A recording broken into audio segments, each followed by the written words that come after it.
योगी आदित्यनाथ आज दिल्ली के दौरे पर जाएंगे। अब से थोड़ी ही देर के बाद यानी कि दोपहर 3 बजे सीएम योगी दिल्ली पहुंचेंगे और पीएम मोदी से मुलाकात यहां पर कर सकते हैं। इसके अलावा सीएम योगी बीजेपी अध्यक्ष जेपी नड्डा से भी मुलाकात करेंगे। आज देर शाम मुलाकात का कार्यक्रम है।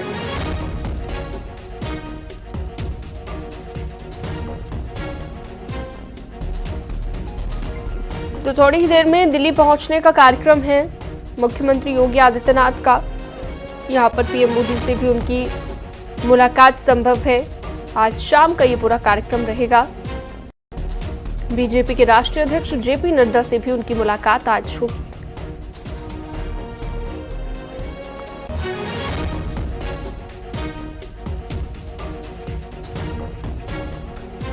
तो थोड़ी ही देर में बताया जा रहा है 3 बजे के आसपास दिल्ली पहुंच सकते हैं मुख्यमंत्री योगी आदित्यनाथ। उनका आज दिल्ली पहुंचने का कार्यक्रम है, जहां पर कई महत्वपूर्ण मुलाकातें वो करने वाले हैं, जिसमें प्रधानमंत्री नरेंद्र मोदी से भी उनकी मुलाकात हो सकती है। इसके अलावा बीजेपी के राष्ट्रीय अध्यक्ष जेपी नड्डा से भी मुलाकात की जाएगी। आज शाम का ये पूरा कार्यक्रम उनका रहने वाला है। अब से थोड़ी ही देर के बाद दिल्ली पहुंचेंगे मुख्यमंत्री योगी आदित्यनाथ।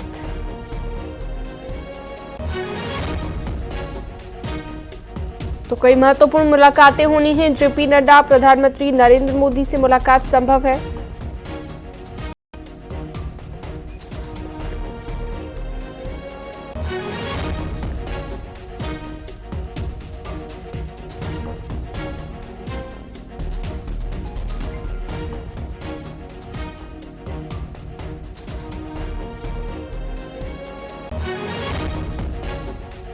साथ ही उत्तराखंड के मुख्यमंत्री पुष्कर सिंह धामी से भी मुलाकात हो सकती है मुख्यमंत्री योगी आदित्यनाथ की। कई महत्वपूर्ण मुलाकातें होनी है, चाहे सीएम पुष्कर धामी के साथ हो, जेपी नड्डा के साथ हो या खुद प्रधानमंत्री नरेंद्र मोदी के साथ हो। तो थोड़ी ही देर में दिल्ली पहुंचेंगे मुख्यमंत्री योगी आदित्यनाथ। इस वक्त की बड़ी जानकारी आपको हम दे रहे हैं। अशरफ काजमी फोन लाइन पर जुड़ गए हैं ज्यादा जानकारी और अपडेट के साथ। अशरफ, क्या कहा जा रहा है, कितनी देर में दिल्ली पहुंच जाएंगे सीएम योगी और किन किन से मुलाकात होने वाली है सीएम योगी की? देखिए, मुख्यमंत्री करीब 3 बजे का संभावित टाइम है कि वो दिल्ली पहुंचेंगे और उनकी मुलाकात फिर प्रधानमंत्री और पार्टी अध्यक्ष और केंद्रीय स्वास्थ्य मंत्री जेपी नड्डा से मुलाकात संभावित है, उनसे मुलाकात करेंगे। और इसके अलावा आपको ये भी बता दूं कि उत्तराखंड के मुख्यमंत्री वो भी दिल्ली दौरे पर हैं। कल उत्तराखंड भवन का उद्घाटन करना, तो इस सिलसिले में वो दिल्ली आ रहे हैं। जी, इसके अलावा क्या प्रधानमंत्री नरेंद्र मोदी से मुलाकात का भी कार्यक्रम है? हाँ, बिल्कुल। सीएम योगी का प्रधानमंत्री से मिलने का कार्यक्रम है और जेपी नड्डा से उसमें वो तकरीबन तय है। बस वो आ जाएं तो फिर तो औपचारिकताएं जो है, किस समय मिलेंगे, क्या है, वो सब चीजें फाइनल हो जाएंगी। बहुत शुक्रिया आपका तमाम जानकारी के लिए।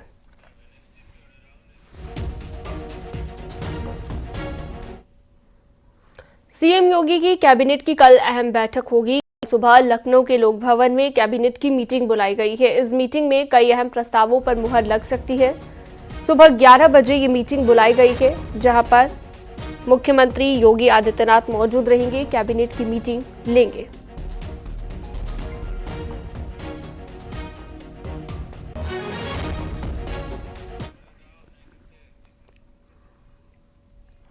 रायपुर में बाबा बागेश्वर ने बड़ा बयान दिया है। बाबा बागेश्वर ने सीएम योगी के बंटोगे तो कटोगे वाले बयान का समर्थन किया है। बाबा बागेश्वर ने हिंदुओं को चेतावनी देते हुए कहा कि आपस में बंटोगे तो फूट फूट कर कटोगे, एक साथ रहेंगे तो विरोधियों की नानी याद आ जाएगी। वो हिंदुओं को तोड़ नहीं पाएंगे। वो गजवाए हिंद मांगते हैं, हमने भगवाए हिंद का मिशन लेकर आगे बढ़ना शुरू किया है।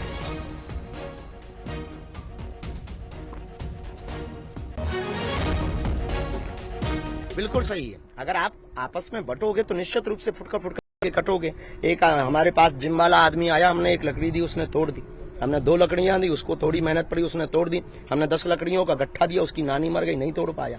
यही हम हिंदुओं का हाल है, एक एक रहोगे टूट जाओगे, एक दो रहोगे तो टूट जाओगे, लेकिन एक साथ सभी हिंदू रहेंगे, उनकी नानी आ जाएगी, वो हिंदुओं को तोड़ नहीं पाएगी। वो गजवा ये हिंद मांगते, हमने भगवा ये हिंद मांग लिया तो तुम्हें आग लगने लगा, तो तुम्हें एकदम सही है। ये इसलिए किया गया है कि देखिए, अगर गैर सनातनी जो सनातन परंपरा को नहीं जानते, जो वहाँ की विचारधारा को नहीं समझते, देवी देवताओं की महत्वता को नहीं जानते, संतों की महिमा को नहीं जानते, वो संतों का क्या खाक सम्मान करेंगे? उससे द्वंद्व ही उत्पन्न होगा और उससे एक न एक विद्रोह ही उत्पन्न होगा।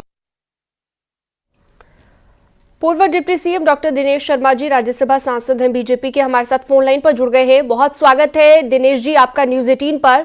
अभी अभी बाबा बागेश्वर का बयान अपने दर्शकों को हमने सुनवाया। उन्होंने कहा कि हम भगवाए हिंद को लेकर आगे बढ़ रहे हैं, वो गजवाए हिंद की बात करते हैं, हम भगवाए हिंद की मांग करते हैं। आपकी प्रतिक्रिया? देखिए, भारतवर्ष एक प्राचीन सनातन संस्कृत वाला देश रहा है, जिसमें भगवा इसकी पहचान रही है। भगवा एक तरीका का वो धर्म का सूचक है जो समन्वय, शांति और सद्भाव का प्रतीक बनकर सबके सामने आया है। हमेशा से भारत ने विश्व का नेतृत्व किया है और भारत में विभिन्न जो संस्कृतियां हैं उनका सम्मिश्रण हमारी सनातन संस्कृति में हुआ है। तो मैं कह सकता हूं कि आज देश को नहीं, पूरे विश्व को आवश्यकता किसी की है तो सनातन संस्कृति की परंपराओं का अनुपालन करने की है। इसलिए उसी परिप्रेक्ष्य पे उन्होंने कहा है। आज तमाम देश लड़ रहे हैं, आज इजराइल और ईरान लड़ रहा है, सीरिया और लेबनान लड़ रहा है, आज रूस और यूक्रेन लड़ रहा है, लेकिन भारत क्या कहता है? वसुधैव कुटुंबकम। भारत की संस्कृति की पहचान यही है। तो ये कटने वाली संस्कृति नहीं है, ये बटने वाली नहीं है, ये पटने वाली संस्कृति है। ये सबको मिलाकर चलने वाली संस्कृति है। और अब निश्चित रूप में ये जो महाराज जी ने कहा है कि कटेंगे तो बटेंगे, बटेंगे नहीं, अब हम सब मिलकर एक होने के लिए डटेंगे। ये आह्वान हमारे सभी का है। और जब डटेंगे हम एकता के लिए, समन्वय के लिए, संस्कृति के लिए, सौहार्द के लिए, समृद्धि के लिए, तो निश्चित रूप से देश का उत्थान होगा और सभी जातियों धर्मों का उत्थान होगा। लेकिन आपको नहीं लगता दिनेश जी कि जब भी कोई इस तरह का बयान दिया जाता है तो एक और मौका दे दिया जाता है विपक्ष को कि विपक्ष इस तरह के बयानों पर सवाल उठाए और कहे कि सवाल तो जी तब उठा सकते हैं जब किसी धर्म का नाम लेकर कहा गया हो। भारत की संस्कृति होती है ना कि हम बूंदी के लड्डू को मिलाकर हम जो है एक करके लड्डू बनाकर हम पूजा के अपने जन्मदिन को मनाने की परंपरा है। और दूसरे धर्म में देखिए आप केक को काट कर अलग अलग करके बांट कर मनाने की संस्कृति है। तो जिनकी काटने, बांटने, डांटने की, अलग करने की संस्कृति है, वो भारत की संस्कृति नहीं है। ठीक है दिनेश जी, मैं लौटूंगी आपके पास। सपा के प्रवक्ता हमारे साथ जुड़ गए हैं, अनुराग भदौरिया जी। अनुराग जी, स्वागत है न्यूज 18 पर आपका। एक बयान दिया गया है धीरेन्द्र कृष्ण शास्त्री की ओर से। उनका कहना है कि वो गजवाए हिंद की बात करते हैं तो हम भगवाए हिंद की मांग करते हैं। आप क्या कहेंगे? देखिए मुझे लगता है चुनाव का वक्त है अभी। भारतीय जनता पार्टी सिर्फ धर्म के नाम पर राजनीति करना चाहती है। धर्म मेरा आस्था का विषय है। हिंदुस्तान अनेकता में एकता वाला देश है। चुनाव में अगर आपको मुद्दे लाने तो लाइए ना महंगाई का मुद्दा, लाइए ना आप बेरोजगारी का मुद्दा, लाइए ना किसानों का, महिलाओं का, इंफ्रास्ट्रक्चर का, रोड का। जिस तरह से रोड पे एक्सीडेंट होते हैं, छोटा जानवर घूम रहे हैं, इनके बारे में कौन बात करेगा? लाइए ना किस तरह से जहरीली शराब से लोगों की मौतें होती हैं। ये मुद्दे हैं ना। ये लाइए मेडिकल कॉलेज की बात कीजिए, मेडिकल फैसिलिटी की बात कीजिए, यूनिवर्सिटीज की बात कीजिए, वर्ल्ड क्लास यूनिवर्सिटीज की बात कीजिए जिसमें बच्चे अपनी अच्छी एजुकेशन ले पाएं। लेकिन देखिए इस तरह के मुद्दे को हवा तो अखिलेश यादव ने भी खुद दी है। आपने देखा कि जो बटोगे तो कटोगे वाला बयान था, उसे लेकर जो पलटवार किया गया अखिलेश यादव की ओर से, उसके बाद पोस्टर वॉर भी देखा गया दोनों पार्टियों के बीच। तो आपको नहीं लगता कि आपकी पार्टी की तरफ से भी कोशिश की जा रही है इन्हीं मुद्दों को हवा देने की? इन मुद्दों की बात नहीं करते हैं। और आपको तो बीजेपी के तरफ से तो आप बोल रही हैं, तो आपको नहीं, मैंने सवाल पूछा आपसे सर, मैंने सिर्फ सवाल पूछा, मैं बीजेपी की तरफदारी नहीं कर रही। मैंने कहा आपको क्या नहीं लगता ऐसा? नहीं, इसीलिए मैंने आपको बोला, उस पर तो आपने नहीं बोला। हाँ बिल्कुल सही बोल रहे हैं आप भी तो कम से कम इंसानियत का और मानवता धर्म निभाइए। हमने क्या गलत बोला था? हमने मुद्दे जो बोले थे वो मुद्दे सही थे ना। आपको तो आप चाहते हैं कि आपका अगर समर्थन करेंगे तभी आपको जवाब दिया जाएगा? मेरा समर्थन नहीं, जनता का। जनता के मुद्दों का समर्थन, मेरा का समर्थन करेंगे। ठीक है, बिल्कुल सही कहा आपने, महंगाई भी मुद्दा होना चाहिए और भी मुद्दे होने चाहिए, लेकिन इन मुद्दों को आप तो हवा मत दीजिए ना। फिर मैंने कहा बोला, मैं तो अभी आपको बोला, मैंने तो बोला था जोड़ेंगे, हमने जोड़ने की बात बोली। हम नकारात्मक शब्दों का इस्तेमाल नहीं करते, और हमारी जो हिंदुस्तान की संस्कृति और संस्कार है उसमें तो हम कभी भी नकारात्मक शब्दों का इस्तेमाल नहीं करते। हम हमेशा जोड़ने की बात करते हैं, हमेशा भाईचारा एक साथ इकट्ठे होने की बात करने, बटना कटना, ये तो निगेटिव शब्द होते हैं ना। ये तो हम अपनी बोलचाल भाषा में भी आप अपने घर में नहीं इस्तेमाल करते होगे। अगर बच्चों को जोड़ने की बात भी करते होगे आप घर में, समाज को जोड़ने की बात करोगे, तो उसको आप कहोगे जोड़ो, कटने की तो बात नहीं बोलेंगे ना। काटना क्या होता है, ये तो शब्द ही निगेटिव है। तो मुझे ये लगता है कि मुद्दों पे राजनीति होनी चाहिए, और चूंकि चुनाव है इसके मतलब भारतीय जनता पार्टी चुनाव हार रही है।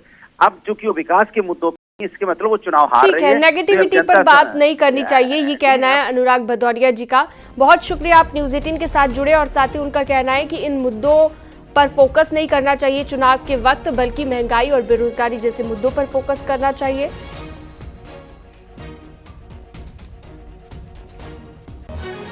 यूपी में बीजेपी और एसपी के बीच पोस्टर वॉर लगातार जारी है। विधानसभा उपचुनाव के चलते दोनों दलों ने एक दूसरे पर पोस्टरों के जरिए निशाना साधा। लखनऊ में समाजवादी पार्टी कार्यालय के सामने फिर पोस्टर लगा है।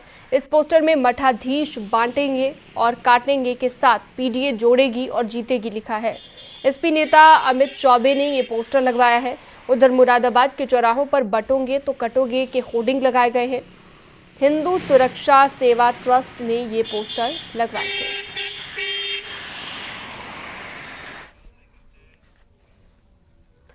उत्तर प्रदेश की 9 विधानसभा सीटों पर 13 नवंबर को चुनाव होना है, लेकिन उससे पहले सूबे में पोस्टर वॉर जारी है। बीजेपी के बटेंगे तो कटेंगे वाले नारे के पोस्टर के बाद राजनीति गर्मा गई, जिसके बाद समाजवादी पार्टी ने भी जुड़ेंगे तो जीतेंगे, 27 के सत्ताधीश और मठाधीश बांटेंगे और काटेंगे जैसे नारों के साथ एक बार फिर से एक साथ कई बैनर पोस्टर लगवा दिए। नारे के साथ अखिलेश यादव की फोटो वाले बैनर चौराहों पर लगाए गए।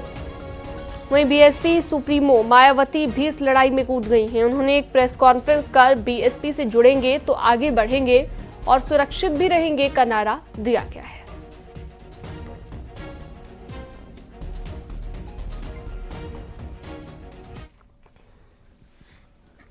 उधर डिप्टी सीएम केशव मौर्य ने एक बार फिर से समाजवादी पार्टी को निशाने पर लिया है। एक्स पर पोस्ट कर उन्होंने कहा कि एसपी की साइकिल सिर्फ धोखे का पर्याय है। उन्होंने दावा किया कि विधानसभा उपचुनाव में सभी 9 सीटों पर बीजेपी की जीत होगी। एसपी की साइकिल अब सैफई के गैराज में पंचर होकर हमेशा के लिए खड़ी रह जाएगी। केशव मौर्य ने आरोप लगाया कि एसपी का असली एजेंडा मुस्लिम तुष्टीकरण और वोट बैंक के लिए जिहादियों को खुला समर्थन देना है। उन्होंने आरोप लगाया कि अखिलेश यादव हर मोर्चे पर समाज को बांटने की राजनीति कर रहे हैं। एसपी का चरित्र और चेहरा दोनों बेनकाब हो गए हैं।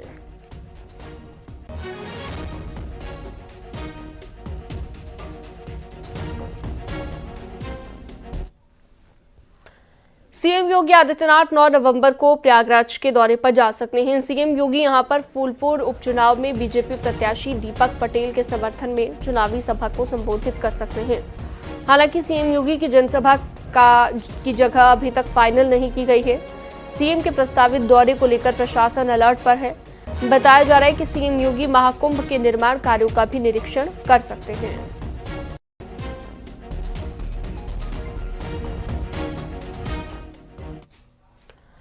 बीएसपी अध्यक्ष मायावती ने सरकार के फैसले पर सवाल खड़े किए हैं। सोशल मीडिया पर लिखे पोस्ट में मायावती ने कहा है कि यूपी सरकार की ओर से 50 से कम छात्रों वाले बदहाल 27,764 स्कूलों को बंद करके उनका दूसरे स्कूलों में विलय करने का फैसला उचित नहीं है।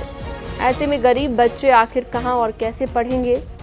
उन्होंने कहा कि यूपी और देश के अधिकतर राज्यों में खासकर प्राइमरी और सेकेंडरी शिक्षा का बहुत बुरा हाल है, जिसके चलते गरीब परिवारों के करोड़ों बच्चे अच्छी शिक्षा तो दूर सही शिक्षा से भी लगातार वंचित हैं। सरकारों की गरीब और जन विरोधी नीतियों का नतीजा है कि लोग प्राइवेट स्कूलों में अपने बच्चों को पढ़ाने के लिए मजबूर हो गए हैं।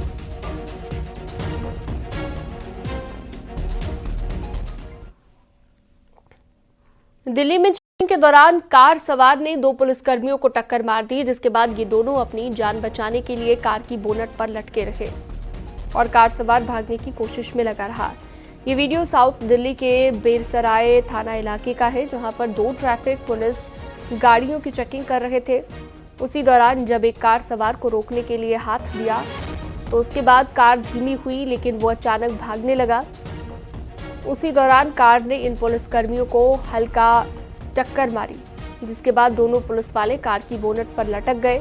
पुलिस ने इस मामले में एफआईआर दर्ज कर ली है।